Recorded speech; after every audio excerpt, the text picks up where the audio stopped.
चीन electronic warfare technology को इतनी तेजी से क्यों बढ़ा रहा है? इसके पीछे एक गहरी और ना मिटने वाली तारीख है। अगर किसी मुल्क की इलेक्ट्रॉनिक वॉर कैपेबिलिटी कमज़ोर हो, तो चाहे उसके पास कितने भी पावरफुल हथियार क्यों ना हो, दुश्मन आसानी से हमला कर सकता है। अमेरिका की येलो सी में चैलेंज और गल्फ वॉर में इराक पर सिर्फ 42 दिन में फतह, ये सब इलेक्ट्रॉनिक वॉर की ताकत को साबित करते हैं। सन 1994 में यूएस नेवी ने येलो सी में एक हैरान कर देने वाला इलेक्ट्रॉनिक डेमोन्स्ट्रेशन किया। यूएस ने चाइना के रेडार पर 120 नकली जहाज दिखाए।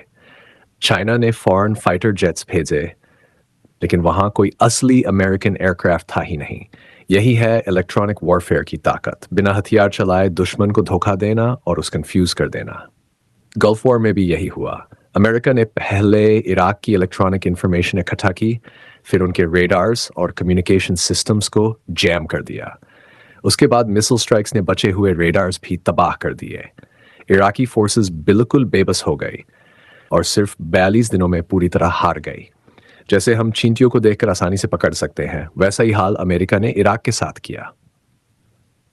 अब सवाल यह है कि चाइना ऐसी इलेक्ट्रॉनिक अग्रेशन का जवाब कैसे देगा? इसमें कोई शक नहीं कि यूएस का इलेक्ट्रॉनिक वॉर सिस्टम ज्यादा मैच्योर है।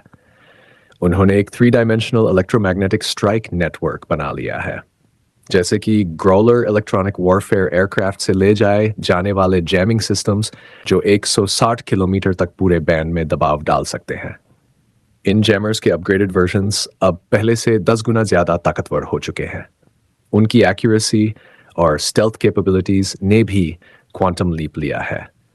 ये सिस्टम्स दुश्मन के कमांड नेटवर्क्स को सीधा पैरालाइज कर सकते हैं। इनके साथ modern UAVs, unmanned aerial vehicles भी इंटीग्रेटेड है, जो खुद इलेक्ट्रॉनिक और साइबर वेपन्स से लैस होते हैं। लेकिन चाइना भी अब पीछे नहीं है।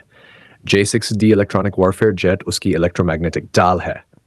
ये aircraft 6 electronic warfare modules carry कर सकता है, जो ना सिर्फ एनिमी रेडार्स को जैम करता है, बल्कि JT जैसे स्टेल्थ जेट्स के साथ मिलकर एयर डिफेंस नेटवर्क्स को भी न्यूट्रलाइज करता है। सी ऑपरेशंस में J-50D जेट्स हर वक्त एयरक्राफ्ट कैरियर की प्रोटेक्शन में रहते हैं। जैसे ही यूएस इंटरफेरेंस शुरू करता है, चाइना तुरंत काउंटर अटैक के लिए तैयार रहता है। हाईटेक चाइनीज एयरक्राफ्ट्स की अपनी खासियतें हैं, जैसे गाउक्सिन नंबर 11, जो सीधा एनिमी कम्युनिकेशन सिस्टम्स पर हमला कर सकता है और उनके वॉर स्ट्रेटजीज को डिसरप्ट कर सकता है। लैंड और सी पर चाइना ने एक इनविजिबल जाल बिछा दिया है। डाउनविंड ईयर जैसी डिटेक्शन सिस्टम्स पैसिव रहते हुए एनिमी इक्विपमेंट को डिटेक्ट कर सकते हैं, यानी खुद सिग्नल भेजे बिना। टाइप 055 डिस्ट्रॉयर एक all band electronic warfare system से लैस है, जो टाइप 815 स्पाईशिप के साथ मिलकर न सिर्फ एनिमी सिग्नल्स को इंटरसेप्ट करता है, बल्कि उनके जहाजों को भी इंटरफियर कर सकता है। चाइना के पास ईगल 91 मिसाइल भी है, जो स्पेसिफिकली एनिमी रेडार्स को ट्रैक और डिस्ट्रॉय करने में एक्सपर्ट है। साइबर स्पेस में चाइना न सिर्फ यूएस साइबर अटैक्स को रोक सकता है, बल्कि सर्जिकल काउंटर अटैक से उनके कमांड सिस्टम्स को भी पैरालाइज कर सकता है। ये सब बिना कोई गोली चलाए, बिना धुआं उठाए। एक ऐसी लड़ाई है जो देखी नहीं जाती, लेकिन तय करती है कि जंग जीती जाएगी या नहीं। आज चाइना के पास एक full spectrum electronic warfare counter attack system है। लैंड, सी, एयर, स्पेस और साइबर को मिलाकर एक 5-in-1 इंटीग्रेटेड स्ट्रैटेजी बनाई गई है, जो अमेरिका की स्पाइंग और अर्ली वार्निंग कैपेबिलिटीज को नाकाम करने के लिए काफ़ी है।